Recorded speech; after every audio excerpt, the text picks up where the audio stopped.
thriving job market and low cost of living, plus a wide range of veteran benefits, make Indiana the perfect place for veterans of the United States military to call home. InVets can help you find that home. We're an organization started by veterans to help former service members transition to civilian life in our state.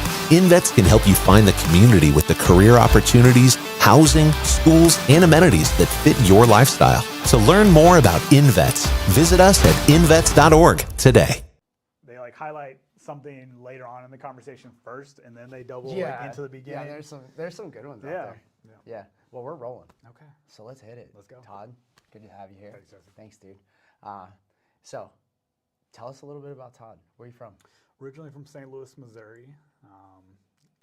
You a sports fan?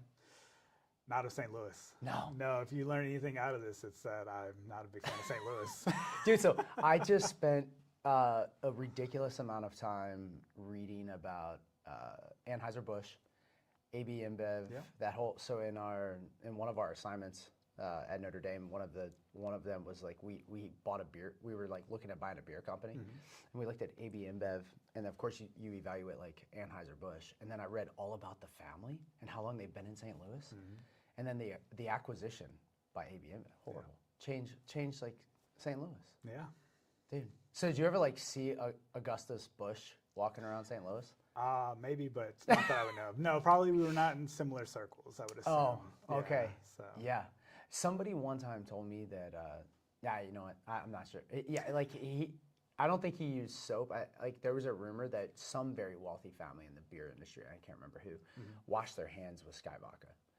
And a buddy of mine who happened to know them was like, well, that's because that's all that's good for. And it was like, just rich on rich violence. Like, that was hilarious. Nice. Okay, so St. Louis, what's growing up in St. Louis like? So I moved there when I was 7. I was in very rural Tennessee prior to that. Moved there, single parent household. Okay. My mom raised me and my little brother. And then basically lived with my grandmother for quite a while as well. So it's like a multi-generational household. So before you were 6, you were in Tennessee, and then you hit St. Louis. And born in California before that. Oh, so what? I was already in the military. I know. I was gonna say you're a military brat without a military background. Yeah. That's hilarious. Okay, so California, Tennessee, St. Louis, but St. Louis is where you would have called. Yeah, those are the informative years, right? 7 and up. So absolutely. Yeah, so I lived in North County for anybody that's familiar with St. Louis geography. Okay. My wife is at Covenant Theological Seminary. Okay. Which is in St. Louis. Yeah. Yeah. So Small world. We actually go down there a couple times. There's a neighborhood in St. Louis. It's French. Starts with a C. Have no idea how to pronounce it. I cannot tell you. Okay. I've probably forgotten it if I knew it. That's where the university is. Okay. And I never know. It's like Coeur d'Alene, Idaho. If you like look at how it's spelled, you're like, I'm never gonna say that. So similar. Okay. So 7 up, you're in St. Louis. Yep. What's Todd like to do as a little guy? Pretty much everything outdoors. I love playing sports. Never on formal teams. Funny story. I didn't know you could play sports before high school. We were so poor. We didn't know that was a thing. And so I started, football and wrestling. And I'm playing with these people, and they're really, really good. And I'm like, how are you so good? No, I've been playing for 5-6 years. Yeah. And I was like where? And they're like, oh, on this team. And so I had no idea because that was a foreign concept to us. Just not being. Well off. Right. So high school hits. So no like little kid sports. You're just playing in the backyard. Literally hitting a baseball in the front, breaking my grandmother's windshield with the ball. Nice. Playing street hockey. Yeah. Things like that. So just running. Yeah. Having fun. Yeah. But just didn't know any better either, probably. No. And your grandmother was raising you during this time? She was, the other critical part of kind of like who raised me, yeah. So are you two, I imagine that you're pretty close. We were. She passed a few years back. Okay. Yeah. And that's like the linchpin of the, was she like the linchpin of the family? Yeah, I would say so. She was pivotal in getting us to St. Louis and getting us kind of out of a bad situation there. And then just gave me a lot of morals, community service. Like I learned that from her. probably my faith. I owe that to her. She's the one that introduced me. Now, St. Louis is pretty heavily Catholic, right? It is. We went to a Methodist church and then kind of non-denominational Christian as I grew up. But yeah, Fucking there's all a the lot trends. of Catholic. Yeah. Not playing pick, not a baseball fan of St. Louis. Just okay. So, your mom ever remarried or? She did when I was 13, and you know, I think at that point in time, you have a lot of growing up to do. Prior to 13, and we were in situations where I was, you know, taking care of my little brother. You know, if my grandmother and my mom both had to work, so I already had. How old's your little brother? He was 5 years younger than me. He passed like a year after my grandmother. So. Oh my goodness. Yeah. Okay, sorry to hear that. That's got to be that had to be tough on the fam. Yeah. So, so you're taking care of that guy, little guy, and then so you're growing up pretty fast. Yeah. Like that's like what I like. Todd didn't have like just a fun-loving childhood. There was definitely still highlights, and I had some great friends growing up. But for me, like I knew it was not in the cards to stay there. I wanted a lot more. So yeah, absolutely. So high school in St. Louis? Yeah, we moved pretty much every 2 years. Like from the moment I got to St. Louis, just different job opportunities for my mom locally, just different apartments, you know, things you don't understand as a kid, like contracts running it out and just needing to move. And was she figuring it out? Yeah. Fighting the fight? Most certainly. We moved quite a bit, even though we stayed in St. Louis after that point. So I changed schools. By the time I completed high school, I went to 14 different schools. That's incredible. So going in the military was peaceful. Yeah. So did you get to play sports in high school? Or? I did, yeah. I played football and wrestling. Okay. Yeah. What position were you in football? Tight end and outside linebacker. Okay. I had like 120 something pounds. I was gonna say. And yes, a very tall 5'8". Okay, that's right. That's awesome. Yeah. All right, and then you wrestle. What weight class you wrestle? So 120? It was 125 and then 130 my like final years. Yeah. Okay, nice. Yeah. Any significant moments during that? You know, I caught one pass for a touchdown. That was it. Like literally one pass the entire time I played football, and it was for a touchdown. So I'll call that a win. One-on-one, dude. Yeah, absolutely. Take that. So you grow up pretty quickly. Mom's figuring it out. You're taking care of a little brother. Your grandmother's there, kind of as like keeping everything straight. When did you start thinking about the military? I didn't think of it as a viable career or really at all, I would say, until my junior year of high school. I was ninth grade. I was very worried about everything but school, very focused on just like the social aspect of school and messed around, and I had like a 2.1 my freshman year. Okay. And then I knew that, hey, to have the opportunities that I want to have and to leave St. Louis and to travel, I need to work. I need to do better at school. Yeah. And so, did you have like a mentor that helped you with that, or did you just like that just clicked for you? I would say at that point in time, I was dating somebody in ninth grade, and their dad was like almost like a dad to me. And so I saw how hard he worked. He volunteered at dialysis centers. Like he was very much like kind of a pillar in the community. And even though like I knew I didn't want to stay there, I wanted to love people the way that he loved people and to give back how he gave back. And so he wasn't affiliated with the military.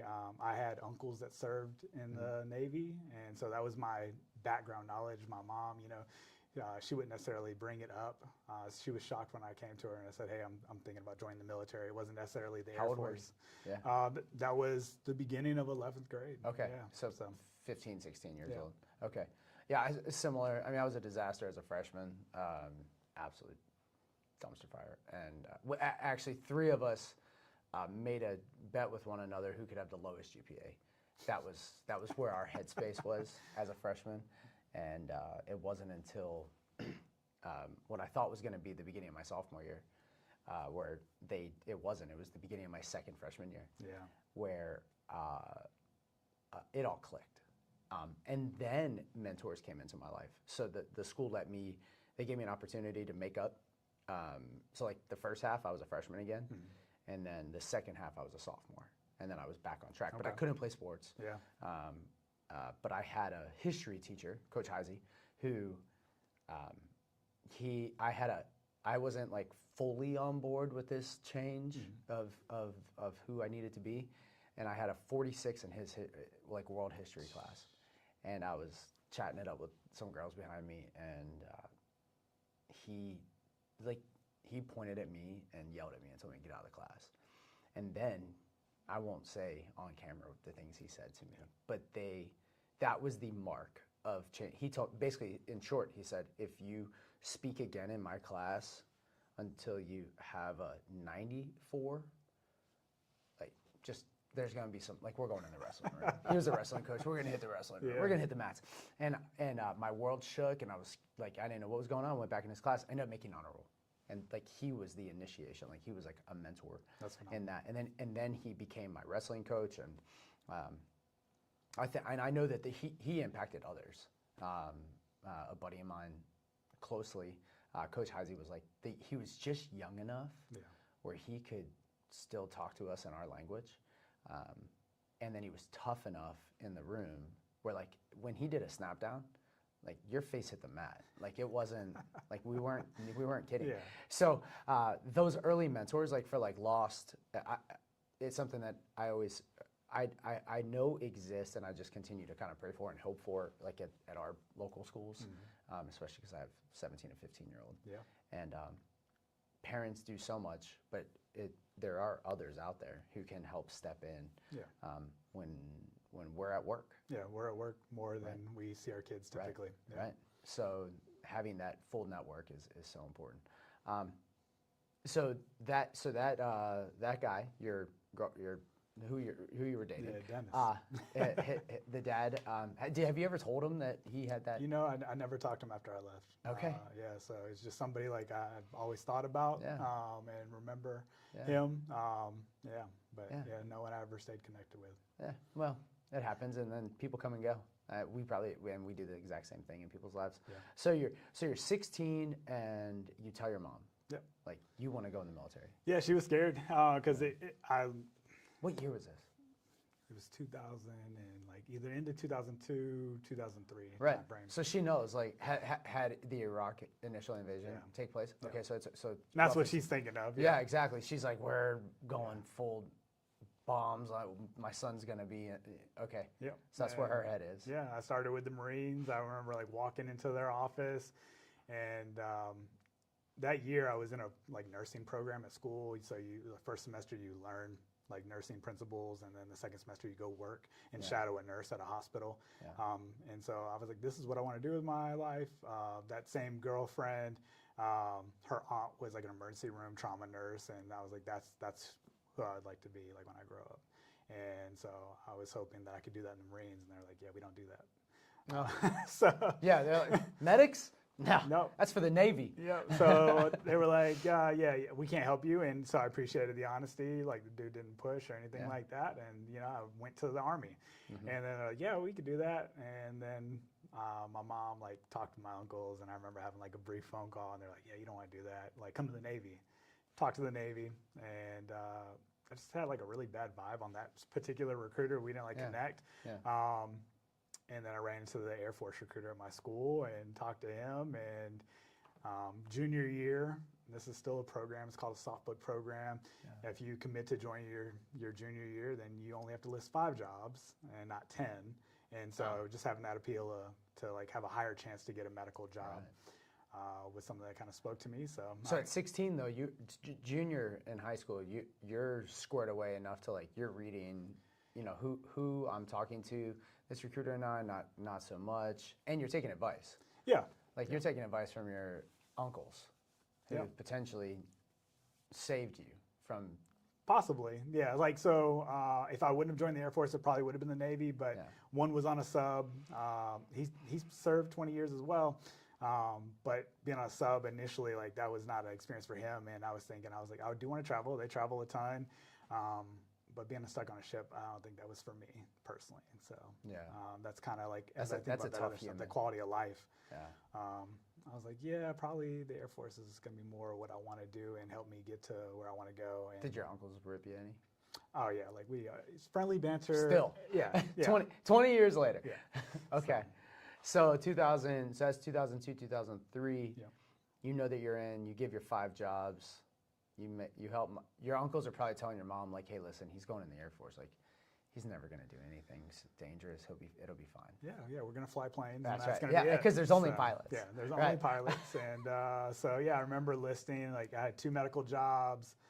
I listed satellite, wideband, and telemetry systems. That sounded cool. I liked space, and so I was like, oh yeah, like satellite, that's awesome.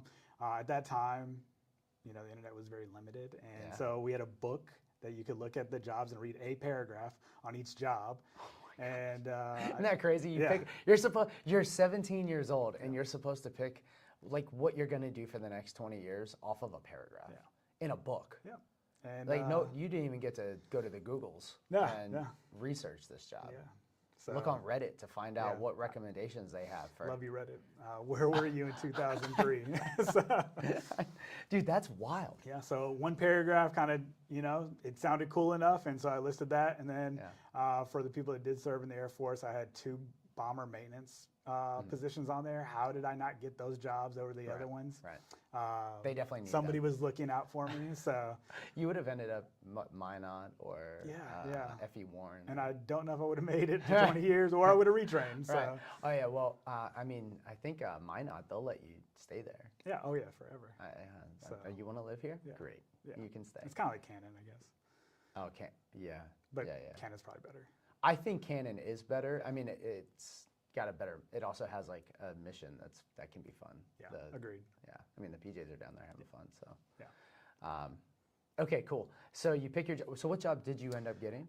So you. Oh, hold on. Sorry, can't jump ahead like that. So you pick these 5. You're a junior. Yep. You've got your senior year. Yeah.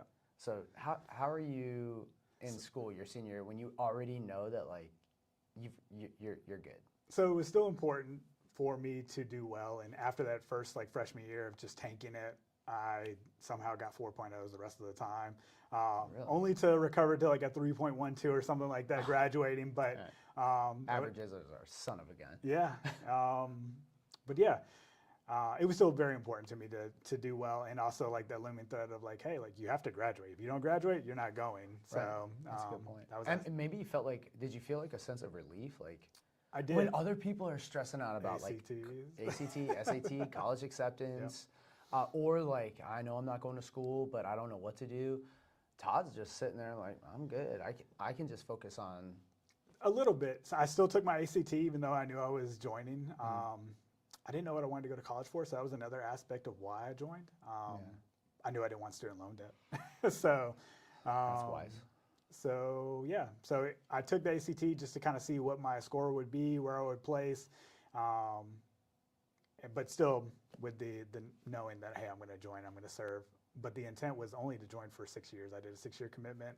I was going to do the 6 years, get the GI Bill, and, you know. Okay. Why'd you choose 6, not 4? So part of it was, and it still is a thing, where you can get early advancement.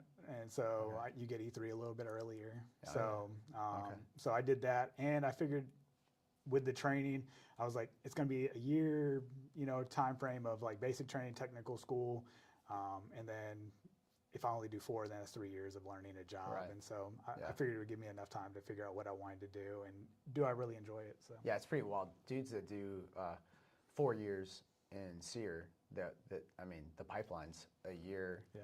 Then you're hitting schools after the pipeline, and then you're getting certified, and then like it's like 2 years of doing the job. Yeah. But from like a re-enlistment position. Those re-enlistment bonuses are tasty, and then the initial enlistment bonus. Yeah. When I was cadre, they had my re-enlistment was like, or my enlistment bonus was like 8. Okay. Some of those dudes and chicks that were coming through were getting like 40K enlistment bonus. I don't know anything about that. For 6 years. I don't know. 6 no years. Bonus, no sign up, no re-enlistment. So I was thank you for your service. Yeah. Hey, thank you, taxpayers. Yeah. I mean, it was insane. I was like $40,000 to make it through this pipeline. To make it through. That's how important it is. That's all you have to do. Yeah. Just like just don't make any bad decisions. Like everything's gonna work. That's out just hard fine. when you're a kid or a young adult. Yeah, well, it was hard even when you're older sometimes. Yeah. So okay, so you're graduating high school, kiss mom, Yep. kiss grandma, and then you go to San Antonio. Yep. Yeah. So was there for a whopping 6 weeks Yeah. back then, and yeah. So I had my third choice, satellite wideband and telemetry system. So I was going to work in space. I was going to be an astronaut. Yes, Yeah. NASA is Yeah. calling you. Yeah. So that's that's what I thought based on that paragraph, and So that's what you got. yeah. All right. So what's going on there? Where's tech school? So part of it's at Keesler. You Okay. go there for a portion of electronic principles where you learn the foundations of basically electricity and electronics. And then the specialty is you go to Signal Corps, you go to Fort Gordon, Augusta, Georgia, and you learn from there. So That's not bad. no, yeah. Do you golf? I don't. I had no idea the Masters existed there. Yeah, I learned. You did? So, Yeah, so, you have to. I mean, it's like, yeah. well, I think it's one of the most beautiful spots. Yeah, it was amazing. And then yeah, I go to tech school there, and yeah, So your tech school's in Augusta? Yeah. Fort Gordon. Okay, cool. not on the good side. Yeah. Okay. Yeah, Well, of like any course. base, right? Yeah. Right. well, I can't. What came first? Like, did the base ruin like the area, or was the area what it was, and then the military is like great spot? I don't know. I- I have to assume that they were there first. I don't know. But The I don't know. base? Masters been around for a long time Masters, though, yeah. so It's very interesting, and also like cities change and all that. Yeah. Okay, so how long's tech school? so I was there for just under 9 months. So with Keesler and Fort Gordon. Wow. Yeah, So that's a good tech school. it was. You yeah. scored well in the ASVAB. I did. Like 70 something. So yeah, So it's you good needed a enough to- 50 at the point to come in. Yeah. Now it's like a 35. That's pretty low. Yeah. That's yeah.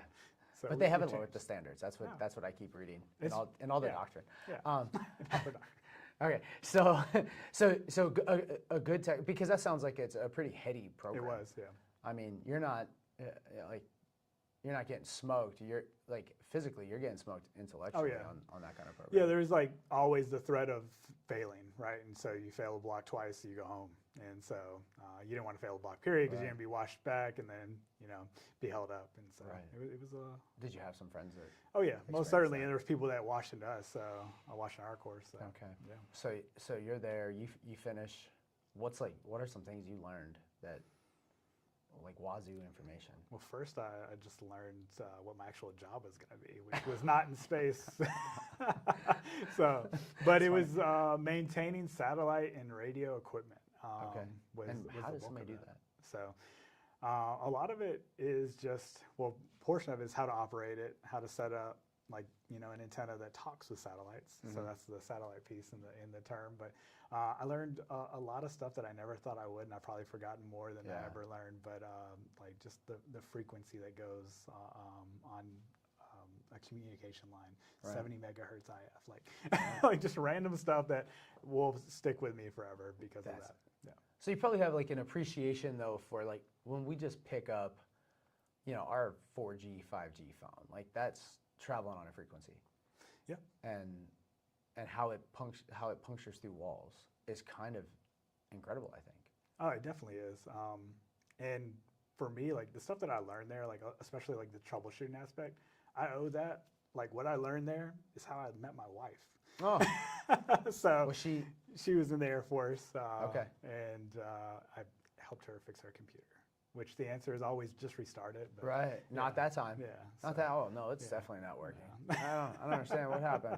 Just unplugged it. So Okay, so that's pretty cool. So had she been in longer than you? no.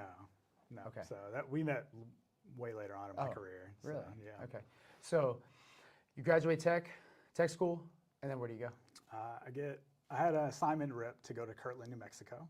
Sorry. I actually was very excited for it. It was going to be at a test and evaluation unit, like Okay. testing Oh. new communication equipment. Yeah. And so I was like, okay, that's pretty cool. Like, get to just be a Yeah. part of something new and like build whatever like the Air Force's new communication platforms are going to be. I call because I never had a sponsor call me, and I'm just like, hey, I'm supposed to be coming to this unit, and they're like, oh, we don't see you on our books, but yeah, I'll get you plugged in. I end up getting a sponsor, and maybe like a month later. I'm waiting. I had already graduated. I'm on AFI, awaiting further instruction, waiting on my orders to come through. A guy that was in my class, he calls me and he's like, "Hey, this is Johns. I'm at Robbins. You're coming to Robbins in Georgia." And I was like, "Nah, I have a sponsor. I already have a sponsor. I'm going to New Mexico." I hung up on him. No. Yeah, I was like, because he's just punking me, right? Like, Yeah. it's just a prank. And no, sure enough, like 3 days later, I get the new rip, get my orders, and I'm going to Robbins Air Force Base, which is just like 2.5, 3 hours away, so Right. not very far. So for somebody that, part of the reason why I joined was to travel. Right. I was going to see a lot more of Georgia. Georgia. Yeah. Yeah. Right. Okay. So you're a 3-level. What's that looking like for you? Like, what's a day to day? Yeah. Well, first I did what a lot of people do, and I had a tech school marriage to my high school girlfriend while at the end of my tech school. So, Okay. Congratulations. You yeah. got BAH. Yeah. Yeah. So before going to my first base, I go home, right?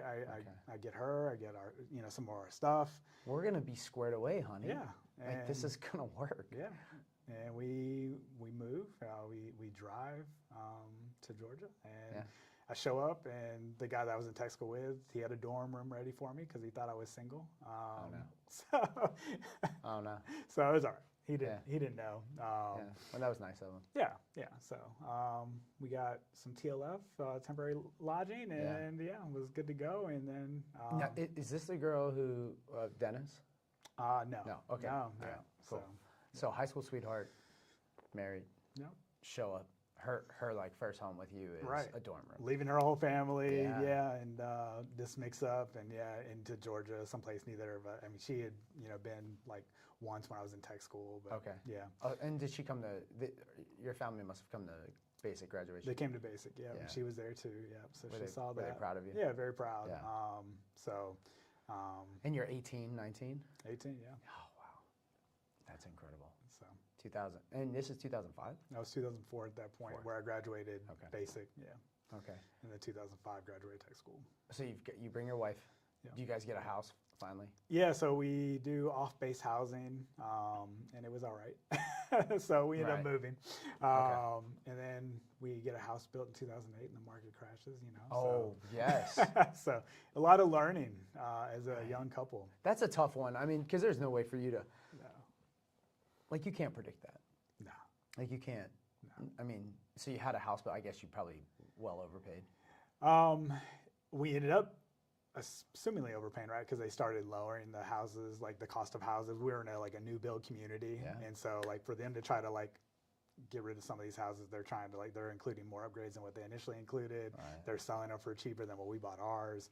We couldn't rent it when I had orders come in 2009, so market crashes, orders to move. We're trying to we couldn't rent it, we couldn't sell it, had to do a short sale. So which shout out to the VA, saved me. They ate that whole cost. Okay. Yeah. And they didn't charge you on your taxes? No. So because there was a financial disaster, a national one, any members that sold their house, whether it foreclosed or a short sale, and it was a VA home loan, that debt was forgiven. Oh my goodness. I didn't realize that until almost 15 years later when we went to go buy a house again. So okay. Yeah. So you went and isn't that wild? I can kind of speak to that too. That if anybody that was in that time in that market, if your primary residence was impacted, I didn't buy another house for I guess the same amount of time. That was me. I was gun shy. 2022 was the next home I bought. Yep. Yeah. And isn't that interesting? The market collapsing, because I also had to do a short sale. And I waited. I didn't get, I did well on one house and then held and then got back in. I'm like, oh, well, surely we're not going to be in this for 3 years. Yeah. Nah, wrong. we were in it. We were in it. And I was 1 year in, and then I ate that, and I was like, man, I don't want to do this again. Yeah. So the VA ate that, and you didn't know. No, I had no idea until I called back to be like, hey, if I have to put 20% down on a typical, mortgage, then I was like, well, maybe I can just pay that $10,000 back to the VA. So I called them to like see how much do I exactly owe. I just knew roughly it was 10,000, and they were like, oh no, that was forgiven. You're good to go. There's nothing you need to do. Would have that changed any decisions that you made? 100%. I would 100%. So you didn't like receive anything in the mail? Congratulations. No. Yeah, because they were like, hey, it's not going to go to collections. You're not going to receive any debt notices. You just can't use the VA home loan until you pay this back. Was what I was initially told. Oh. And so I had no idea. Like, it doesn't show up on your credit report or anything like that. So you just sat renting. Yeah. I wonder how many other veterans I'm sure. that were, I mean, because the difference between veteran and the civilian is like, you are told that you're going to leave. You have no choice but to either sell or rent or eat it. Yeah. I mean, those are your only options. So, man, that's really fascinating. But I'm glad you figured it out. I'm glad it worked out in the end. So 2009, you end up doing the short sale. Where do you guys go? Yeah. So I guess to backtrack just a little bit, I ended up getting a different job while I was at that base. Quick. So I had amazing supervisors my entire career, but I had some great people that really built a strong foundation for me that, I'm very thankful for. And yeah, hey, you need to be a SME. You need to learn this equipment inside and out. You need to be able to start teaching, new airmen. And so I'm doing all those things. You need to go to school, right? You need to volunteer. You need to be that whole well-rounded airman. And so I was doing all those things. I got BTZ thanks to them. And I just kept getting skipped over on TDYs and deployment opportunities. And at that point in time, I think I was near 4 years in, and I really wanted to deploy in TDY before I got out. And so I talked to my flight chief, and I was like, hey, sir, X, Y, and Z, here's all the things I've done. I'm not getting picked up for these things. And it was just a matter of tenure, right? There have been other people that really wanted to go. We worked with very passionate people that wanted to deploy and go TDY. What does somebody in your job do on deployment? So it depends on where you go. Typically, a lot of it will be base comm, like working on LMRs, radios. So whether it be Humvee ones or handheld ones, that's a lot of it. Depending on where you're at, it could be maintaining a satellite link. So it really just depends on where you deploy. But that's a bulk of it. And I guess at the time, the giant voice for the base, that would also be something that would fall underneath our What's realm. that? What do they call that? Command post? Yeah, so what they use, right? So that the speaker system, that would be what we would maintain. That's who would do the test. So Interesting. So how's that work? So you put in a packet to cross train? So, no, he was like, hey, there's somebody else in our squadron. This group of weather people. There's like 20 of them. They're looking for a couple more people to come and be instructors for weather equipment, but they do go TDY to other bases to teach, and when they deploy, they have a pretty cool deployment mission. And so I was kind of sold right there. I read a paragraph on the job essentially, and then went and interviewed. It was informal, but just kind of trying to get a vibe for who I am and what I fit in there, and got the job. And me and the guy that called me, the sponsor, me and him both went over to that unit. Okay. And now we're learning tactical weather equipment. And that's pretty sick. Yeah. Now this time, special weather is still a job. Yep, still a job. Any of those guys there? Yep. So we would go to like some of their units and train them, or before they deployed, they would come to us. And same thing for regular weather professionals. I used to call them weather nerds. Weather professionals. So like true forecasters, observers, they're not maintainers. They don't utilize equipment until they deploy. So they don't ever touch a system unless they're attached to an Army unit. Right. And so we're teaching them for a week how to use and maintain their equipment before they deploy, and then they're on their own. So they get this week-long training. We throw a lot at them. They deploy. The Air Force learned that was not sufficient. That 1 week, we couldn't change that window of training. They could have been here longer. That doesn't mean that they would necessarily grasp it. So the 20 people, it was 20 people at Robbins and 20 people at Tinker, essentially. We would alternate at the time, 4-month deployments. And so we just go back and forth between those bases, and we would just replace each other. And when we were deployed, we would serve as a help desk, fixing that weather equipment. So we would just observe it, and hey, look, this looks like it's not reading right. Can you go troubleshoot it? And they would try to fix it, and Is if that not, like it's showing 100, but it's really 60 outside, or? it could be reporting nothing, right? Like, so Okay. that could be one thing. That's the easiest, right? It's Yeah. just no data's coming through for this one thing, whether Okay. it be wind speed or direction, or it could be like I wasn't a weather, I was never weather. There was 9 different AFSCs that made up us 40 people, Okay. Interesting. and it really didn't matter what your AFSC was. We all had the expectation to learn the equipment, to do the job, to deploy, and to train. And That's so cool. yeah, It's so cool that the things that are available in the military, like you don't even know about. yeah.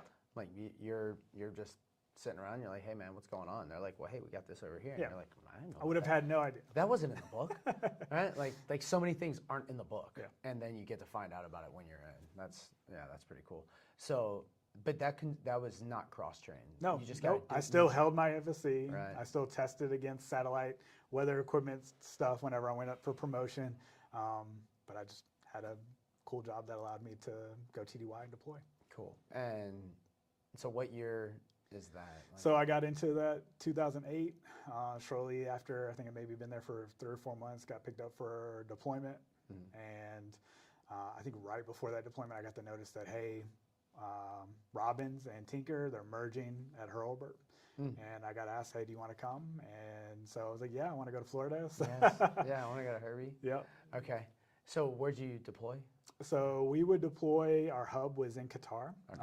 So not a deployment for some people. That's an Air Force. Yeah. Counts. And so part of us would stay there, and then part would forward deploy to Africa, or not, well, not Africa at the time, sorry, to Iraq and Afghanistan. Okay. And so Gotcha. we would just have people forward deployed, and they would just do ring routes around the country fixing weather equipment. That's incredible. Yeah. So that's what you did. That was what you did. Yeah. Okay. Awesome. Any interesting stories, run-ins with the locals? So for me, actually, I ended up going to Kuwait a ton and going to Africa a ton. I went to Afghanistan and Kyrgyzstan once, and did not prepare my first trip going to Iraq and or Afghanistan and Kyrgyzstan. Didn't realize how cold it was going to be when I went, so I brought a fleece, and that was not enough. I remember being on C-130 just shivering on the plane, because it was so cold. So it was a good time. That's funny. Yeah. You get to have any interesting experiences while you were there?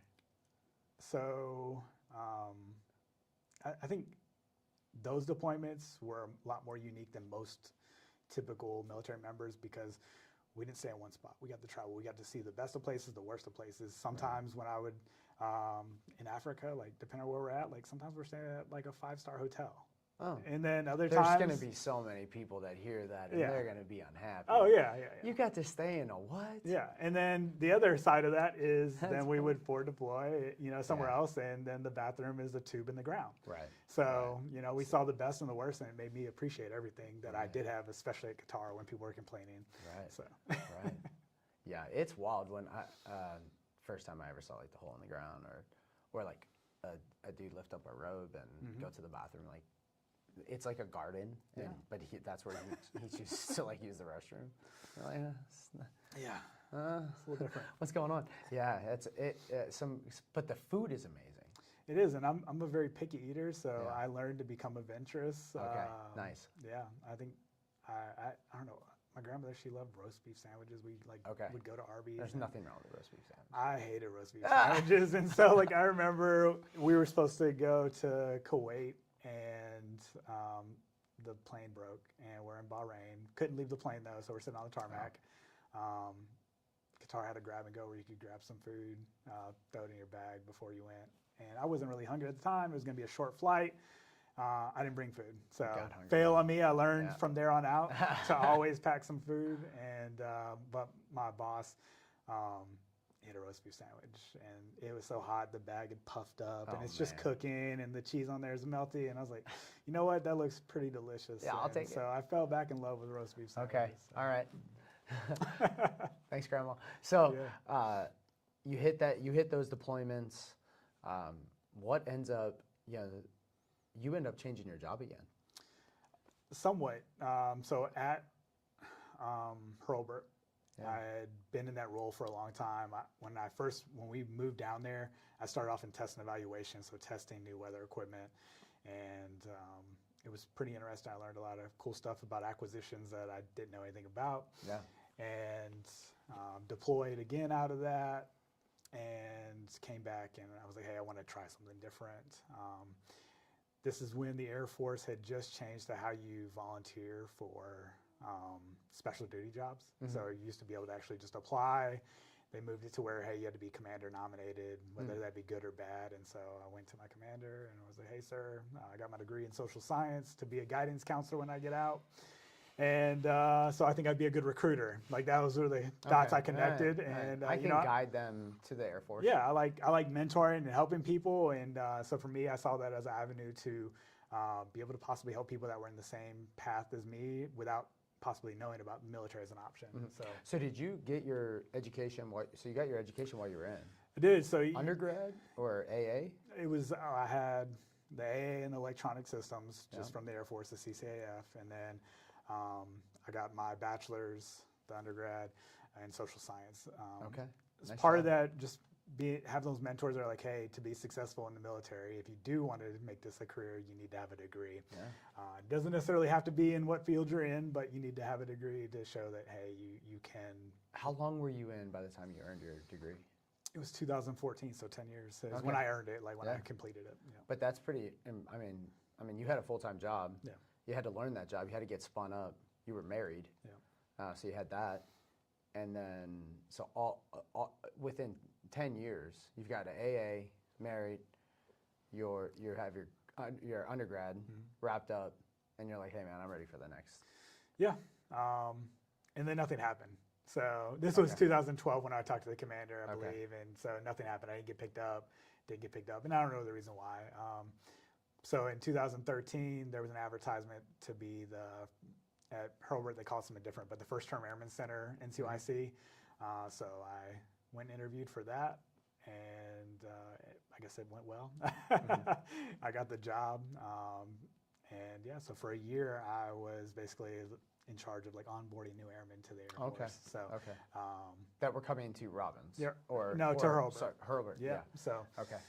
Yeah, they'd get a week-long course on, hey, like, this is Hurlburt, this is the mission, these are the different people that are here, that are players. Just this is what a base is in general, right? Because they had only been, it's FTAC. FTAC. Yeah, it took me a minute. I was like, I think I had to go to that. Everyone had to go to it. Yep. You know, I so they just teach you all that and stuff. I'm like looking around, and I was old, and I'm like, I don't need this. What are we doing right now? Oh yeah, and they teach you all kinds of things. So right. Public health comes by, talk to you about STDs or STIs. Well, they just have like a bundle of condoms. Yeah. It's insane. But yeah, exactly. Yes. Yeah, they walked. Yeah, I do remember that. I think I tried to block it out. Yeah. Because I was the oldest person there, as a result of life decisions. Yeah. But nonetheless, it was like, okay, all right. I can see how it's very valuable. If I'm 19 years old, 20 years old, and the only place I've ever known is my mom and dad's home, and then I've gone to basic, and now here I am, free. Yeah, so they're getting taught like financial responsibility, how to budget, all that stuff. So I think we had 30-something different briefers come in that week long. And it is a great resource. Yeah. It really is, and it's interesting how many folks claim that like they never learned how to budget, and it's like, well, the military does something that no other entity does that employs you, and it also teaches you how to deal with your money. Yeah. Now, what you do with that, I think I remember being told, hey, don't buy a car from the dealership right outside base. Yeah. I think that's a talking point in every... Yeah, and that's true of every base. Yeah, that's right. Every base is like, no, this is a great deal. 19% is fair. No, I think the highest I saw was 17, and the guy supervisor made him go back and return the car. So Did he? Yeah, he did. Yeah. Helped him. Yeah. Helped him. And see, the private sector, not happening. Yeah. Oh, you bought Not that at car? all. Now they're just roasting you. Yeah. Oh, you're dumb. Yeah, that's interesting. Okay, good. So you do that for a year. Yep. You had to have been thinking about like, well, this isn't good long term. No, yeah. So I was coming back to weather. I had gotten divorced probably 2 years prior to that as well, and at that point it was difficult. My daughter and ex, they were in Missouri, and I didn't want to necessarily go back to Missouri, but I wanted to be closer to my daughter. And so I was looking at AGR jobs, and so I'm applying for AGR jobs for basically Missouri, Illinois, even Pennsylvania, because that was closer than Florida. Right. Yeah. So I'm just like, okay. So yeah, just interviewing for jobs and looking for it. While I'm kind of going through that process, I get picked up for a deployment. I say I get picked up. It was to Germany. Oh, yeah. So Yeah. I volunteered before, you know, Yeah. the AGR thing, or as I'm trying to like work all that out. And it was amazing. So working for AFRICOM and just traveling all over Africa, doing the same weather job, fixing weather equipment, but different AOR. So. And probably you have to be working with some interesting people too. Yeah. Yeah. I worked with a SEER specialist, right? That would brief us every time before we went down, hey, where we're going, get intel briefs on like what to expect there. There's a lot of like, at that point in time, and maybe that's still the case, but like just political uprising, people getting overthrown. And it's like 1,000 years. Yeah. Yeah. Yeah. And so just going to places I never imagined I would get to go. And I was like, this is why I joined the Air Force, like initially. So.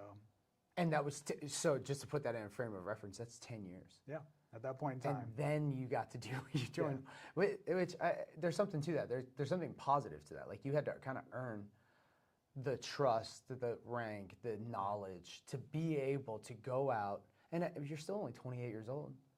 So as a 28-year-old, you're traveling around Africa, you know, with a moderate level of autonomy. Yeah, yeah. You're going to some very hostile environments depending on where you go. Traveling by myself many times, just trying to blend in as much as you can. Right. And you never went to SEER. So no, not a mini SEER, nothing. Like No. The closest thing I got to, which was probably the best training I ever received in the Air Force, was ECAG, Evasion and Conduct After. Okay, you did. Yeah, so I did ECAG. Yeah. Yeah, that's B, SEER B, I think. So that was the best training I ever received. Yeah. So it's 1 week. Yeah. Yeah. And you get a little urban and resistance, right? Yeah. Yeah. A little. A lot of resistance. You get an idea. You get slapped. So. I don't know anything about that. But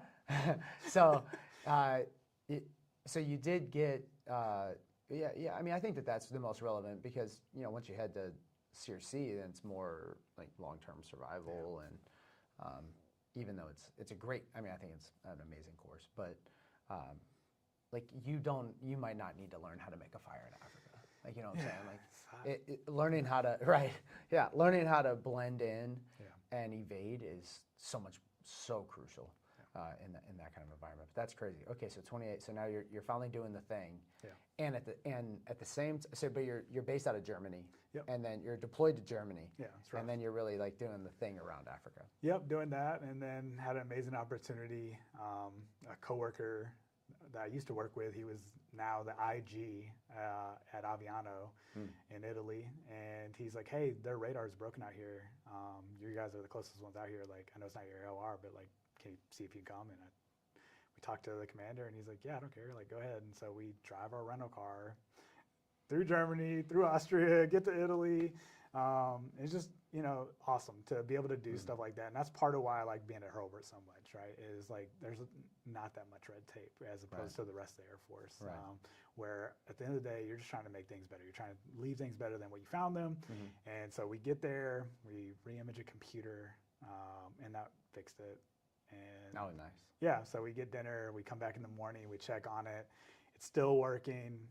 So we're like, all right, well, we're going to give it just a little bit more time. So we go hike while it's doing its thing. But the Dolomites are like right there, and whatever mountain range is so right there. We literally go hike there, and just, you know, waiting. And then a buddy that called us gets off work, and we take a train to Venice on the boat and, you know, have some Italian pizza, 3 guys in a gondola, the guy singing to us. He didn't sing to us. He actually refused to sing to us. We were very upset, but it was very romantic. The Italians are hilarious, right? They're like, no. Yeah. Where's the beautiful woman? You know, so would not sing to 3 dudes in the gondola, but it was well worth it. That's legit. Yeah. Okay, so that's a good time. Yeah, and that's why, I mean, that's like one of those experiences where you're like, yeah, this is good. Yep. You're not in uniform either? No. That whole deployment, like, unless you were in Germany, you weren't in uniform. Yeah. All right, that would be a bad idea anyway. Are you flying Mil Air or? More often than not, no. Like, so once we got to Africa, then we would, you know, take on marked planes. But like other than that, like to and from, it's just all commercial flights. Yeah, that's pretty. A lot of DTS. A lot of frequent flyer miles. And frequent flyer miles. Yeah. Dude, you don't want to mess up that DTS order though. No, I learned DTS very, very well. So, I should be fine with it. But gosh, every time I'm like, there's no way this is going through. No, I'm gonna get it. It's gonna be stamped rejected. Yeah. But it still goes through. So you're there.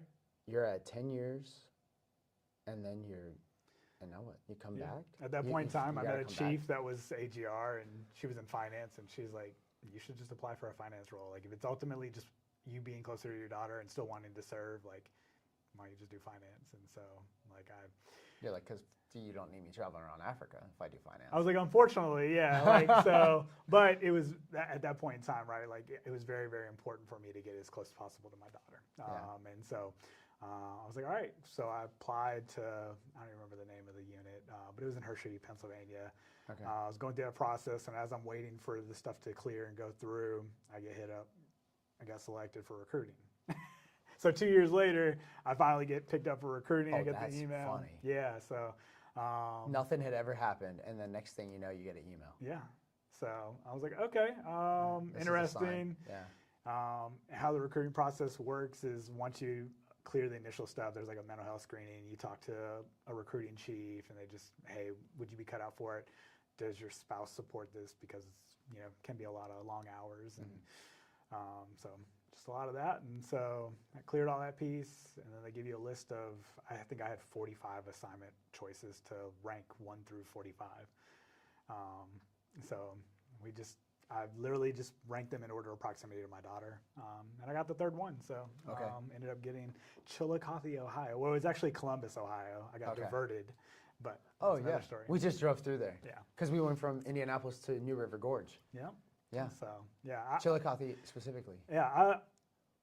I was so upset when I found out. So this was a point in time in the Air Force where there was a course 14, course 15, like manual mandatory computer-based training that you had to do. It was like a part of a leadership thing. And if you failed, you couldn't retrain. You couldn't retrain. You could not re-enlist. You were basically getting kicked out at this point in time. And the guy I was coming to replace, he failed. And so they're like, well, you can't come to Columbus because he's no longer PCSing. He's on administrative hold. And so I got diverted to Chillicothe, Ohio. We had already found a house in Columbus. So we were ready to go.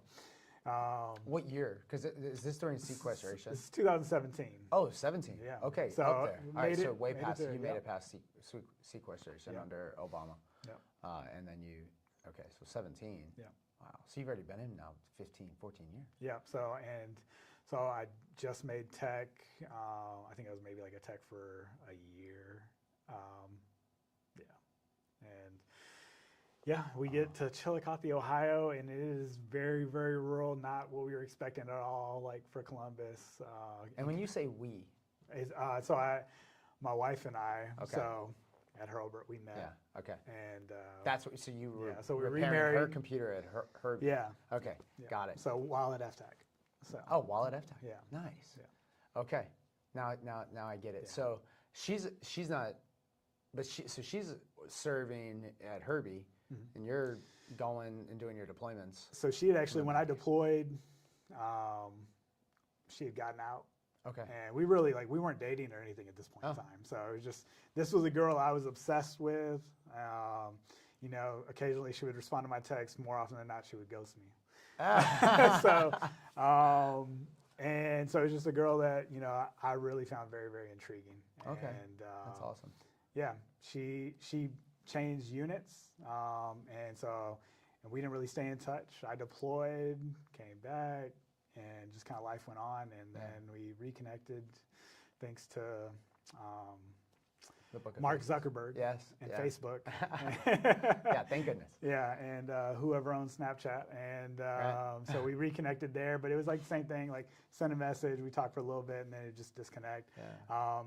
And then we found out, honestly, we just really weren't in a good position. She was recently divorced. I was recently divorced back then. Right. And we were still trying to, as I think everyone continuously is, still trying to figure out life and what worked best for us. And she was trying to do the same thing I was trying to do. She was trying to prioritize being as close to her son.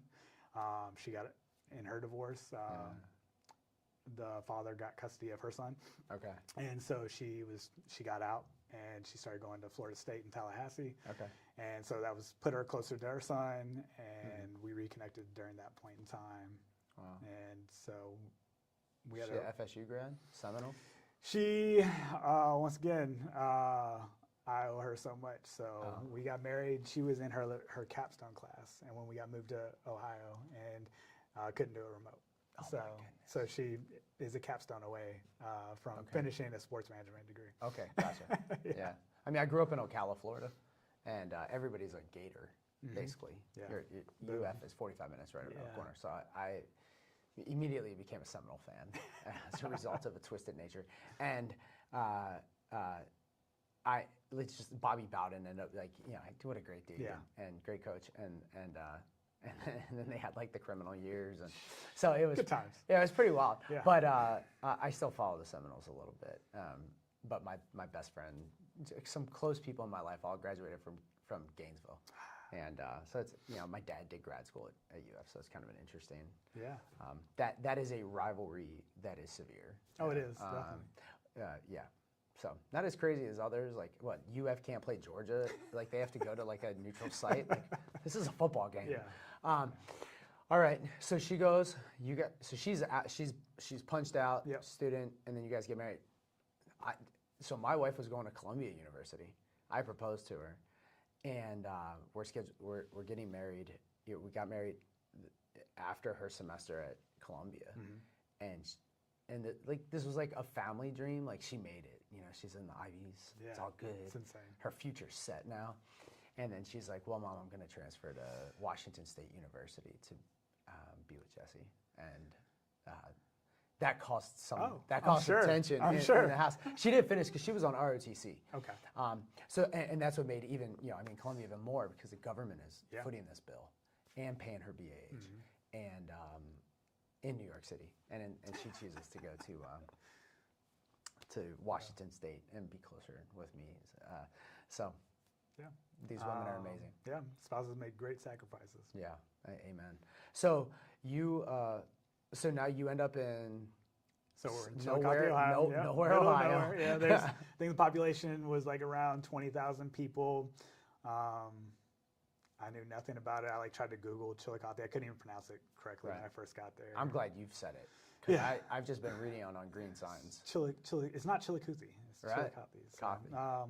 So, like the most famous thing that I could find when I Googled it was Stan Lee. His vehicle broke down, and he got tires there when it broke down. When there was a rubber shortage, right?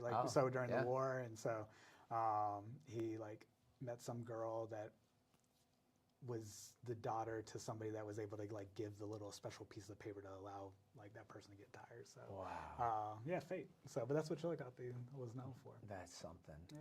All right. So, how's it? I mean, do you buy a farm? Where do you? There's no big city. Based off the BAH, there was literally one house for rent that we could reasonably afford, and my wife, she's we're moving to the middle of nowhere. We don't know what her job is going to look like, or if she'll even be able to get a job. And so there was one house. It was very outdated, yellow countertops. Yeah, but from cigarette smoke or just because? No, it was actually yellow. It was actually yellow. It was a choice. Yeah. This is good. It's better. So, but it was a good house, and honestly, it was a great place for us to start. Ironically, it kind of was like off-base housing because we didn't know this. The Army recruiter was right next door. The Marine recruiter that came later on, he moved just one block over. The Army flight chief, he was another street over the opposite direction. So, it was off-base housing. Right. And was that, so you did that until you finished? Yeah, it varied a little bit. But we got there in 2017. My wife got a job shortly. Hold on a second. Ready? Yeah. All right, and we're back. So, off-base housing. Everybody is. Do you guys have cookouts together? So we ended up doing that. Back then, UFC fights were really big. So we'd just all go over to one another's house and watch Conor McGregor murder people, and Ronda Rousey. That was kind of that time frame. really great relationship with the recruiters that I worked for that were in different branches. Okay.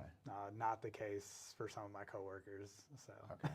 So you guys did well. Yeah, we did really well. Like if somebody couldn't join the Army, they would literally refer them to me. If I couldn't get somebody in the Air Force, I sent so many people over to the Navy. I have a Navy Achievement Medal, like literally from that. So Oh, wow. from helping the Navy's That's mission. hilarious. Yeah, so they couldn't join the Air Force, and I just talked on my experience about my uncles and how I probably would be in the Navy if I was in the Air Force. Yeah. So yeah. That's wild. Yeah. So how long are you there? 4 years, but my wife, she got a job. She ended up being like not initially, she took like just a front desk job at a hotel that was there in Chillicothe, and then quickly got promoted, ended up being the general manager of that hotel. And then her boss offered her to like start a new hotel in Dayton. So about an hour away. And so as a general manager, you're very, very busy. As a recruiter, you make your own schedule. You work, when people need you and all that. Right. So you build your own schedule. And so we moved to Dayton, and we finished our last 2 years up there, and I just commuted to and from while also covering a different recruiting office.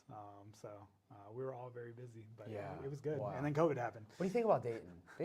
Dayton's not it's like, I feel like it's an underrated city. Like, so we were in Kettering, and Oakwood, I think Oakwood's like the #1 like best city. It's kind of like the Carmel of Ohio. Okay. And just amazing, houses and community and what they do there. Really, really nice. And we were Kettering, which is like right next door, and so we had access to all that stuff. Yeah. So probably kind of like a Fisher's type thing.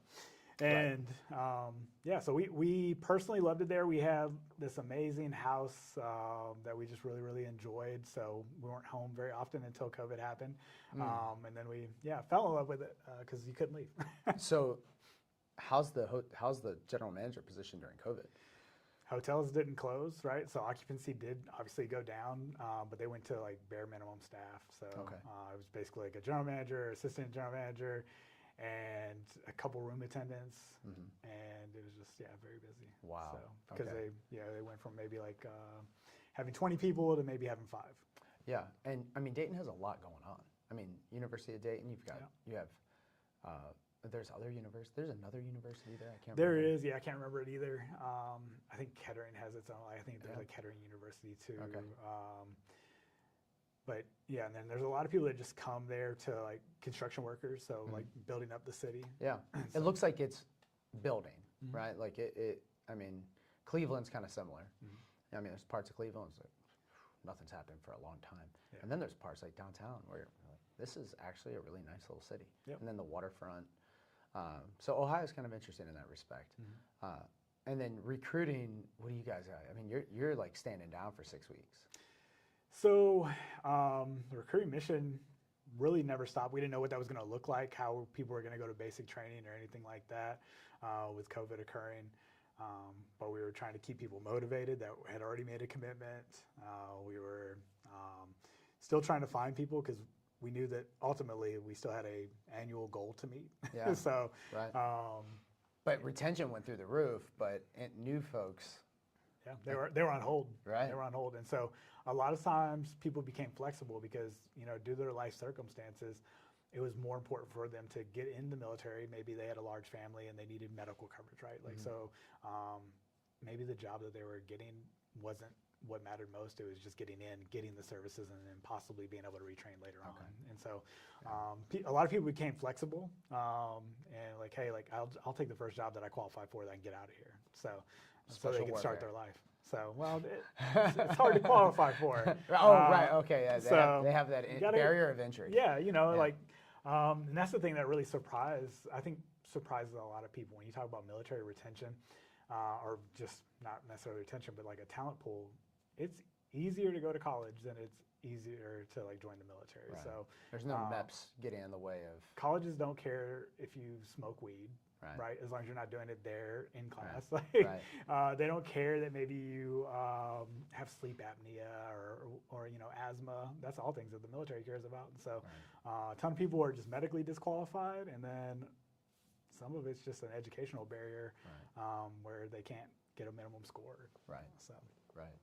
Yeah, it's kind of incredible. I hope that people are taking notice. I feel like they are. I feel like we're making attempts to. We have to have a fit fighting force. Like we have to have that, and we can't sacrifice that to increase numbers. No. That's not going to work out in the long run. That's not a fit fighting force. It's kind of just a force. Yeah, that's a whole conversation on its own. I mean, it's so as a recruiter, you get to see that though, front end. Yeah, you're telling people at the time, hey, you can't join because you have a hand tattoo or maybe a neck tattoo. Now that the Air Force has kind of let up on that a little bit, so you're still getting quality applicants that maybe just got a tattoo because they wanted a tattoo, and so that doesn't make them, a bad human. Yeah, a bad human. Right. Yeah. Yeah, that's good. I mean, there are some flexibilities that make sense, and then there are obviously some that don't. So you're recruiting 2020, COVID hits. When do you start thinking about, man, I'm going to hang it up? So I made master that very first time testing, and so it was really weird because in recruiting, like, just because you make rank doesn't mean that you move out of that position. So I was really doing a position that's meant for a staff or a tech, but I'm still continuing to do as a master, which, okay, cool, I'm being well paid for what I do. Right. But as far as career progression, that was kind of a killer. So you should have a few recruiters that are reporting to you. Yeah, it should be a flight chief or something like that. And so, but they needed somebody to recruit. So I continued to do that. And I knew that I really enjoyed recruiting, but I knew if I stayed in recruiting, I had no chance of making senior. And so I went back to satellite communications, which I hadn't done since 2008. So I'm finally going back. I got an assignment. Well, we were supposed to go to Keesler. That was my BOP. And then I was about to put money down on a house. I just checked in on my sponsor. Hey, how you guys doing with COVID? Yada, yada, yada. What year? 21? This is, this is the end of 2020. So, and I'm supposed to be leaving recruiting March of 21. And so I reach out to him, and I'm like, hey, we just found a house, about to put money down. How are you guys doing? And he's like, I don't think you're coming here. You might want to talk to the chief. Somebody just like came into your spot. And I was like, okay. So I call him, and he's like, yeah, I don't tell you, call the functional. So call the functional, and he's like, yeah, I don't tell you. So here's 8 bases. Call me tomorrow. Let me know where you want to go. So my wife and I, like, we just sit here, rack and stack. You're trying to figure out how to make that city closer to St. Louis. Yeah, and we didn't. We ended up going to Joint Base Andrews in Maryland. So okay, yeah. That's your final station. Yeah, based on just opportunities and kind of what was there. My daughter, she's in high school at this point in time. You've been fighting the fight to get. Yeah. I mean, it's like. Yeah. So, and none of it was St. Louis. I think the closest one might have been Tinker, but even then, it was like a pretty good drive to where she was at in Missouri. And so, I was like, she's in high school. She can actually fly by herself now. Right. So, and straight and direct to BWI is cake. Yep. Oh yeah. So, we chose to go to NCR. Yeah. All right. And then what's that look like? Part of the reason was the mission aspect of it. So we're working at the 89th Communications Squadron. They're in charge of all the blue and white aircraft, so flying Air Force One and all the other DV aircraft. And so being a part of a cool mission, like, that's something that's always resounded with me. Like, in general, everyone in the military, supports and defends our Constitution and fights for our freedom in some form, shape, or form. And so I wanted to continue to do something that I found cool. So yeah, that's awesome. Yeah. So you did that until. So I got there, and I actually ended up being almost like not necessarily a jack of all trades, but like what would be the right term? I moved around a ton. So wherever they needed a manager, essentially, to go in and connect with people and figure out what's going on and make a process better, I ended up going to those different work centers. So I started off in like a help desk for Air Force One, essentially. They would call and they'd be like, hey, this fax machine's not working, this printer's not working, whatever it might be. My guys would just go ahead and they would log a ticket and then they would get it to the contractor. They actually, no troubleshooting capability. It literally was just like a ticketing system. Okay. And we would track things down to resolution. And so it was just, hey, how quickly can we resolve things? And so shout out to those people. It's long shifts, and for, a great opportunity for whenever planes aren't flying to be able to knock out some schoolwork. Yeah, truth. But it wasn't a very rewarding job for a lot of them. So trying to keep them engaged and try to let them know, hey, what else is in the Air Force? Because some of those people, that's their first duty assignment. So that's what they think of the Air Force is. I take this phone call or I take this message and I log a ticket and I don't even get the troubleshoot. It goes to somebody else. Right. So they're doing something that they didn't learn in their tech school. They learned all this technical stuff. They get to this base and they're not doing it. So, so trying to get them over that mindset was pretty challenging. But I did that for about 10 months, and then I moved to a different squadron on the base. I moved to base comm. My leadership thought that it would be better for my chance to get senior. I'd never been at a base comm, and so they said, hey, like, if you want to be chief, which I didn't know if I wanted to be chief. I just wanted to be a good leader. So, So whatever opportunity is available for that. Yeah, so I got sent to base comm, and I was in charge of a radio shop, which I'd never worked on radios at all. And so they're teaching me a ton of stuff, and I'm learning from them and just trying to remove barriers that they have and hopefully make it so that they can do their job easier. Right. So. And that went well. Yeah, it went well. But then an opening happened, and I got moved into knowledge ops, which are like the people that do all the FOIA requests for the base. Okay. They it was kind of a weird mix, but they do FOIA requests. They also manage like the base SharePoints, like for all the SharePoints for the base. So it was just really weird. They just, at a certain point, when you're an E7 and Master Sergeant, they just move you wherever within your AFSC. So, so I'm learning all different types of comm that I never knew existed. Yeah, that's incredible. Okay. So at some point though, you're hitting that 12-month mark. Like you're at 19. So you're looking at 20. I was definitely that person where I thought I was going to stay in the Air Force as long as I enjoyed it. And at 19 years, I still felt like what I was doing was impactful. I still enjoyed it. We were having a good time. And so I was not thinking of retirement at 19, where a lot of people are. Right. So I wasn't going to get out right at 20. And the most I started to do, based on the advice of my wife and kind of her separation transition, she's like, I wish I would have prepared sooner. And I had heard similar stuff from other people. They're like, hey, you should try to prepare 24 months out.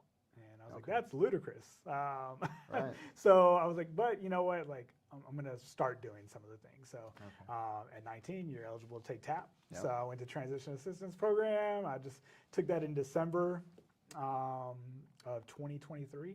Okay.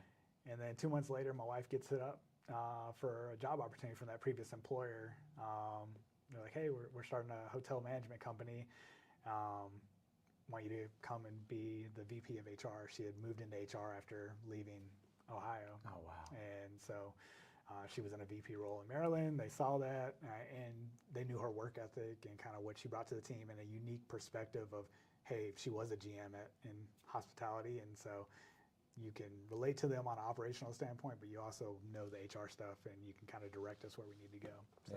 So she got this phenomenal job opportunity. Prior to that, we really thought we were going to stay in Maryland, retire in Maryland. Now it's kind of where our roots were going to be. We never thought about Indiana. That's nuts. Yeah. That's nuts. So what's going on in TAPS, like those 12 months? So yeah, December, I go to TAP, and they teach you how to build a resume if you don't already have a resume. They talk to you about some of the transition stuff as far as how your VA process will look like, how to file a claim, when you should file a claim, key dates. You get a ton of briefings on just Department of Labor and that whole book. Yeah. So how'd you feel about that? Like, did you feel like it was helpful? So I always had heard from multiple people go through TAP twice. So one time just to like almost observe it. Yeah. And so when I was there in December, that's what I was doing. I was observing. I didn't build a resume there. Like I just like took the notes, took the books. Like I would write down key contacts. There was a guy like, oh yeah, hey, I can help with your VA claim. So, got his number when that time came. And so it was nothing I was there like criticizing really at that point in time. Looking back, if I knew what was going to happen in a couple months, I would have taken it a lot more serious. Okay. But to say that, I don't think a week in any regard, whether it's training people on tactical weather equipment before they deploy, or a week-long course of, hey, this is what you can expect when you transition out of the military and how to make it successful. At some point, there's no level of preparation that's going to like click for you, you know. So I think if you practice, you can practice doing a task, right? And get that task down to like where it's almost just memory.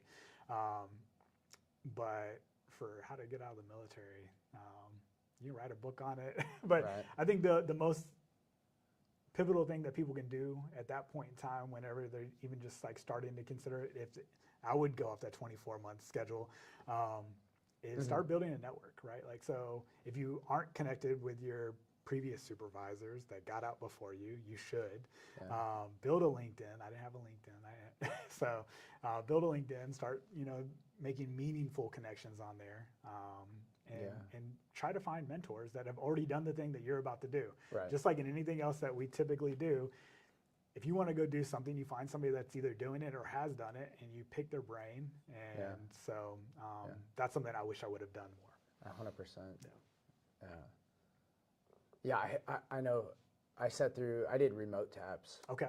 And I had to go through one day in class, and at Joint Base San Antonio, they bring only Bexar County representatives in. Okay. Right? So I'm like, I'm going to Indiana. Like, I got to be with my kids. Like, what are we doing here? And they're like, well, we're hiring for the VA here in Bexar. And I'm like, well, that's not going to help.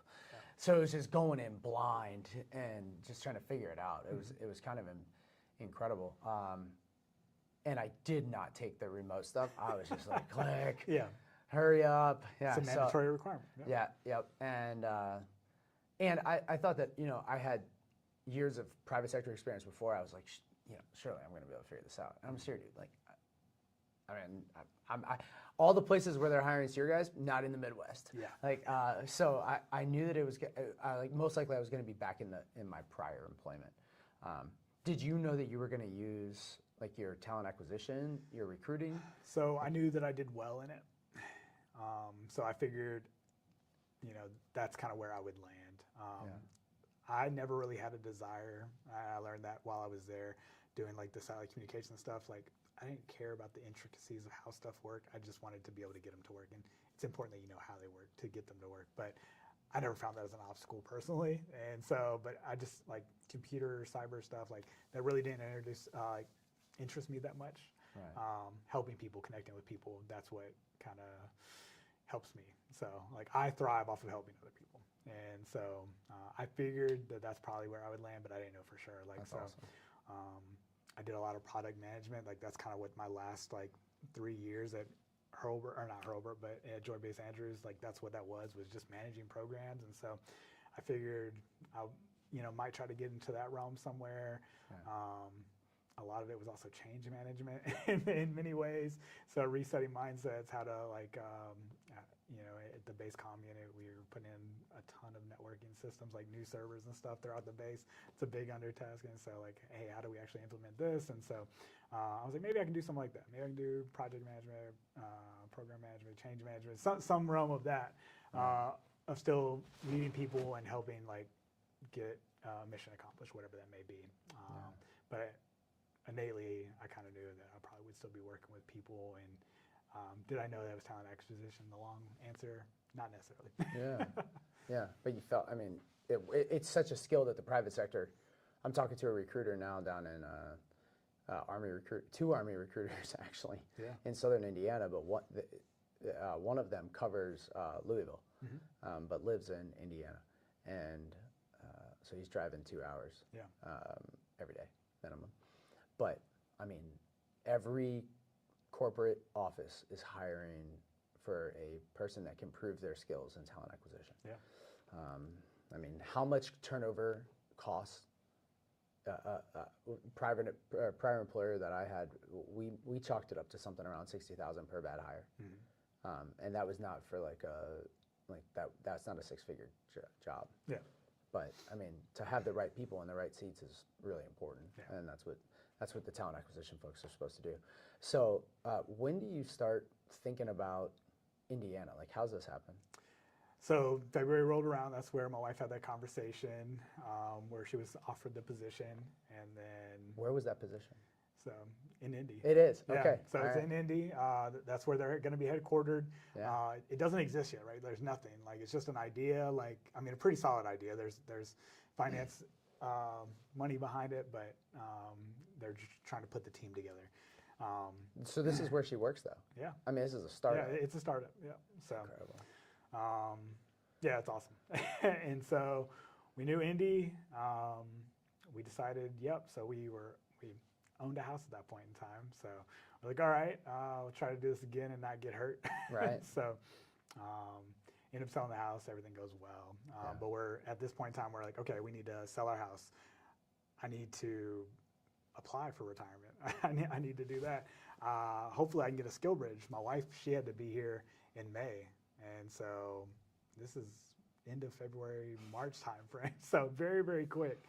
And so I'm like, okay, hopefully I can get a skill bridge. Hopefully I can get approved to do a skill bridge. And my commander was very, very supportive. I found a skill bridge opportunity through a company called KYO, Know Your Opportunity. It was a remote skill bridge. They're based out of Austin, Texas. And so I got accepted for that. We used our same agent that helped us find our house. We listed it on a Thursday. It was under contract on Monday, so it was the seller's market too, right? Was. So yes. At that point in time, And in the Mid-Atlantic, good night. yeah, so You're in a good spot to be profitable. So everything was lining up. And What did that skill bridge? So during that KYO, Yeah. like what does a day-to-day look like for you? Like, what any responsibilities or? It depends on how involved you want to be, really, and that's kind of how the owner kind of positioned it. Was like, hey, we are here to help you in your transition, and that can vary depending on where you're at mentally. So I had classmates that were going through that opportunity that like they were in a very bad headspace. So like they had a lot of mental health appointments, right? Like, so they afforded you flexibility to go to your VA appointments. Like, so where some skill bridge opportunities you may have to do that at a different time. Okay. So a lot of great flexibility. They have multiple different tracks that you can kind of go through. Initially I chose HR because I thought I was going to do possibly the talent acquisition, but then I was like, you know what, let me learn more about project management as it looks like on the civilian side. And so I went that route. And so a lot of course material on project management, and then they would do a couple weekly project management meetings. I got wrapped into business development as well, so a different track, and so just learned business acumen and how companies start from possibly a startup to how full-fledged companies, So operate. a little business administration and HR. So it sounds like the world's your oyster with that skill bridge. Yeah, and they're helping you with resumes and interview opportunities. They're bringing in former KYO skill bridgers that are sharing their experience, what company they're with now, what made them successful. So kind of like That's a talk incredible. like this. Yeah. Right. That's awesome. And then, so that gets approved February, March timeframe? It wasn't until April. And so like back was against the wall. So I think it was like really early April, we found out, hey, it's approved, it's good to go. So May 4th, you can, do your final PCS. Wow. Yeah. And then that was it? Yep. You ship out? You out process full day? Yeah, I'll process, I think on the 1st or 2nd, something like that. On that Friday, we packed up our house and then we drove. All right. Yeah. And now you're in Indiana. Yeah. So. And figuring out the next steps. Yeah, we had connected previous to that. And, you'd given me some knowledge on kind of like communities, schools that were very important to us. Having a young kid that just now starting kindergarten, and so talked to us about that, and just just in general what InVets offered, and so you were just a great support during that same February, April timeframe. So when did we connect? I want to say it was probably like March or April, because I'm just doing a ton of research on like the different companies that exist. I'm like looking for veteran organizations, and I think I saw something on LinkedIn, like I honestly could not tell you Yeah. what the direct touch point was, so I'm sorry. No. I actually, I don't remember. I mean, we're everywhere, right? Like, so I'm always curious, like, okay, how did that person, how did we get in touch? I'm pretty sure it was like a LinkedIn post that like I just saw because I'm researching stuff on LinkedIn or on Indiana, Indianapolis specifically. Yeah. And then I remember coming across InVet's website and then signing up and getting my resume on there. There we go. Yeah. Okay, that's pretty cool. And then we met for coffee. Yep. That's like. So that was during my skill bridge. Yeah. Yep. And we're like, all right, what are we gonna do with Todd? Yeah. And for a minute, you almost got. Yeah, I mean, we almost hired John. Yeah, it was just a timing thing. issue. Yeah, because it was like October, and we needed somebody in seat by August. Yeah. I remember that clearly. But I remember like sitting with it. I'm like, we're gonna be fine. Like, I mean, first of all, we're drinking great coffee, which means of course it's gonna be fine. Indie Coffee Roaster. And yeah, sponsor this show. That's right. But then like we just stayed in touch. Yep. So what ends up happening after that? So as I'm going through skill bridge and I'm just drafting resume after resume, starting to apply for jobs, one of the most pivotal tools that I think I had during that transition was your direct connections to employers and you guys sharing them on Slack, right? And so, hey, this job opportunity, hey, I had this recruiter email me about these 3 positions, like those emails, those Slack messages, that's how I ended up getting connected with where I landed. Okay, which is where? At MISO. MISO. Yeah. And what is MISO? MISO is a company that manages the power grid for 45 million users across the middle of the U.S. and Manitoba, Canada. That's incredible. Yeah. 45 million humans. Yeah. So. Every time I see those linemen going, I'm on the only street that has above ground power lines. One day. One day they're gonna buy, but it's like you'll look at like when in outage. Sure enough, that triangle, that's my house, and like, but MISO doesn't have anything to do with that. MISO has. It's just like when you flip your light switch, they're the ones. So they're literally just transporting the energy, right? Yeah. So like linemen, we don't have those. Yeah. So right. it's just because you partner with like Duke or whoever, I don't know. Yeah. So they have members that are part of MISO, and there's a whole energy market where they bid on energy, and they just say, hey, we need this much energy at this time, and that's kind of the basics of it. But they're just responsible for getting A to B, and if there's an outage, how can we maybe go a different route to get there? That's incredible. All right. So, but that's not what you're doing. No. What are you doing? So I'm on the early career talent team, talent sourcing team, where we're in charge of MISO's internship program. They have an 11-week summer program where sophomores to seniors, depending on, and some grad students will come and intern with MISO and get real-world experience. That's pretty awesome. Yeah. How was the process working? So I think I remember you reaching out to me, say, hey, I've applied for one of these positions. Yeah. I go behind the door and start trying to get in touch with those folks. But then what's it look like from your side? Like you get in, they reach out to you. Yeah, on my side, I remember seeing the Slack message, hey, this job, if you apply, let me know. So I go ahead, I tailor my resume to that job, do that every job. Right. Tailor the resume. So be a little bit more specific on that. When you say tailor that resume, like what do you mean? So in the job listing, whatever it may be, right? Like, now I'm not telling you to lie, but like highlight your skills that you have that align with what they're asking for. So under like job requirements and job description. Right. So of course, no, you shouldn't be applying for a position if you don't qualify. I mean, everybody understands like stretching. Yeah. Like, I believe my skill set lends to this promotion. Mm-hmm. Like that's one thing. But like if you have never been in recruiting, like when it says requirement is 3 to 5 years of recruiting experience, don't fluff that. Like that's not even fluff anymore. But blend those. Right, and highlight it, right? Like, so what one company might be looking for in a recruiter could be different than what another company is looking for, particularly to MISO. In that advertisement, I remember them saying, hey, look, we're looking for people that can partner with college professors, right? And that's something that I did at a high school and college level as an Air Force recruiter. So I talked to that on there. I made sure that one of my statements underneath Air Force recruiting highlighted that, hey, I was an integral part, setting up and working career fairs and building relationships. Okay. So stuff like that. So make sure that it's blended correctly. And how much time did that take you? Depending on the job, I would say, somewhere at early stages, probably like an hour a resume at the beginning to try to figure out how do I want this to land, essentially. Right. And I'm not an expert by any means. During my transition, I had a tracker for every job I applied for. I applied for right around 50 jobs. Out of those 50 jobs, I had 5 interviews, first phone calls. So just get in touch base, and out of those phone calls, I had 3 actual interviews. Okay. So, I mean, that's a 10% interview rate. Yeah. And then a 5% phone screen. Yeah, the phone screen. And then 5% face-to-face. Yeah. And it was an hour at the beginning. At the beginning. Yeah. I think for the MISO one, it was maybe 15 minutes. Okay. Did you use any interesting tools that are out there? Any AI help? Yeah, 100%.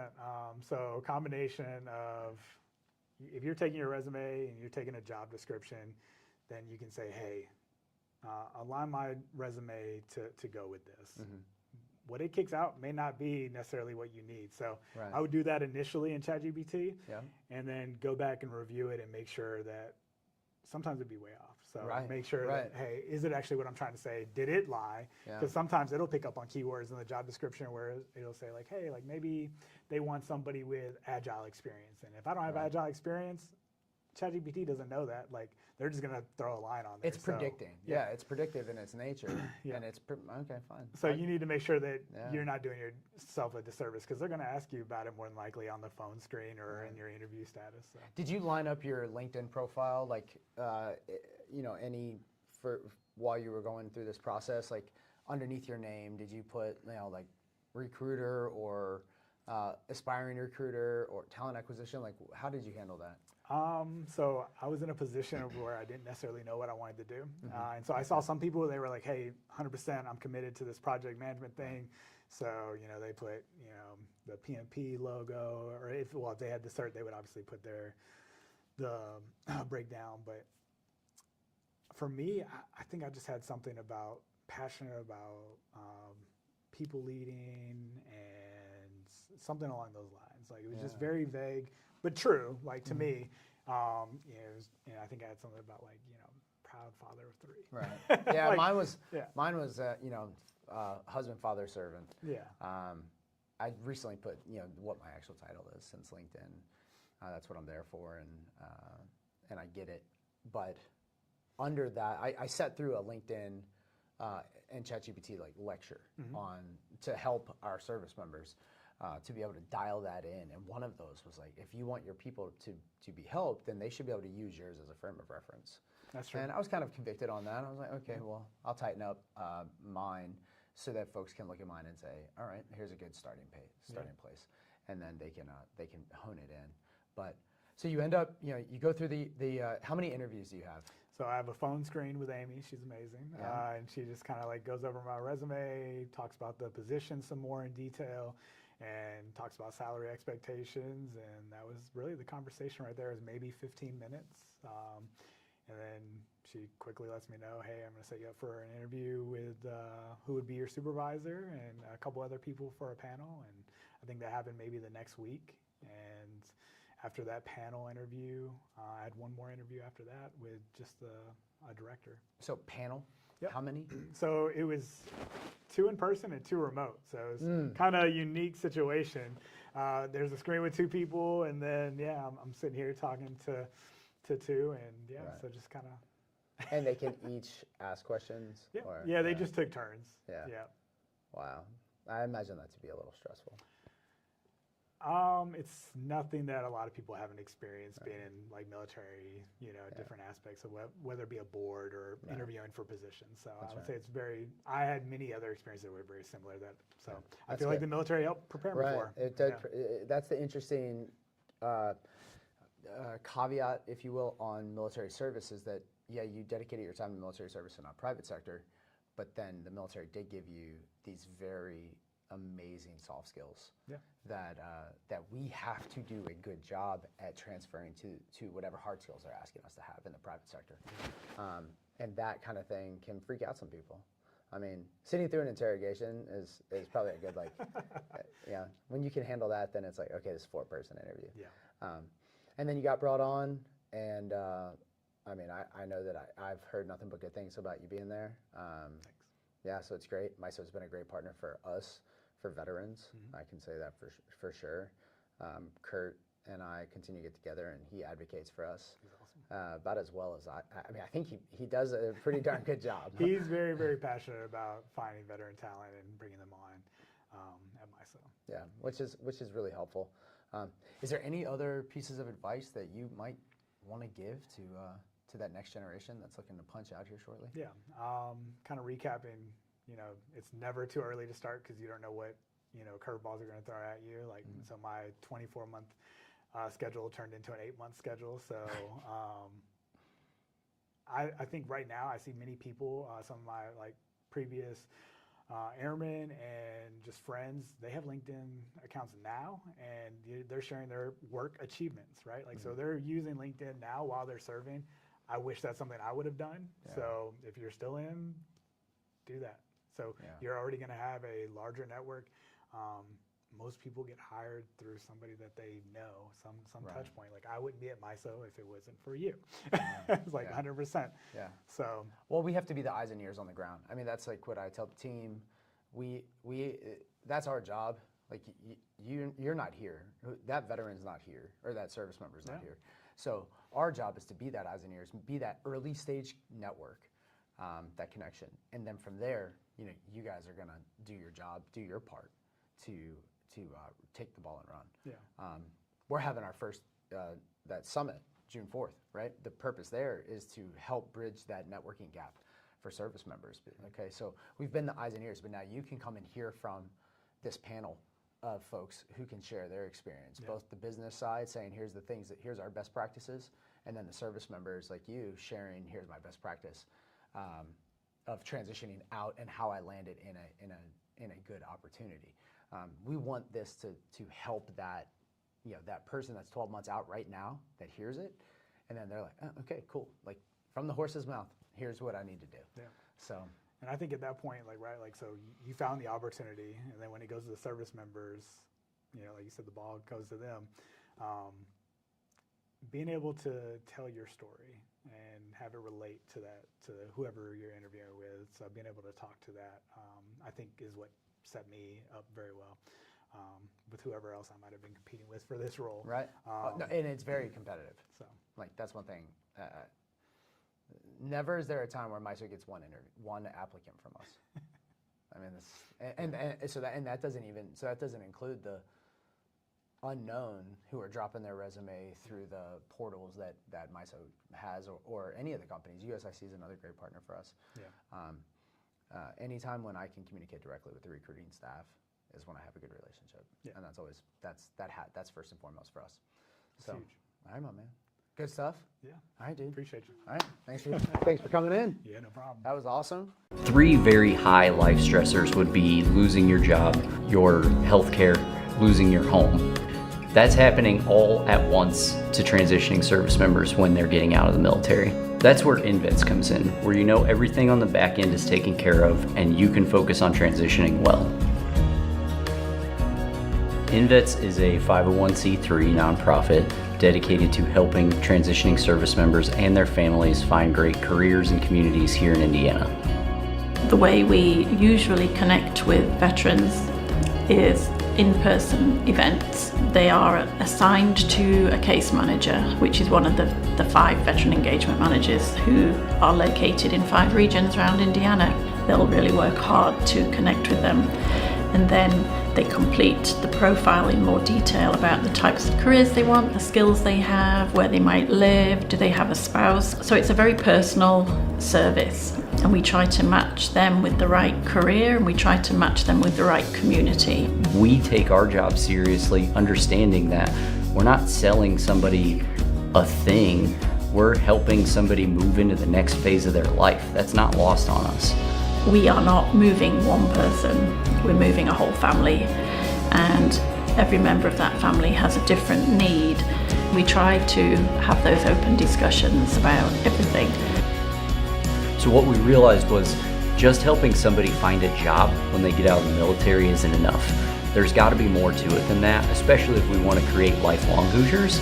So we started thinking about what can we do outside of helping people find great careers to get them connected to their community. Transition is not transactional, it's transformational.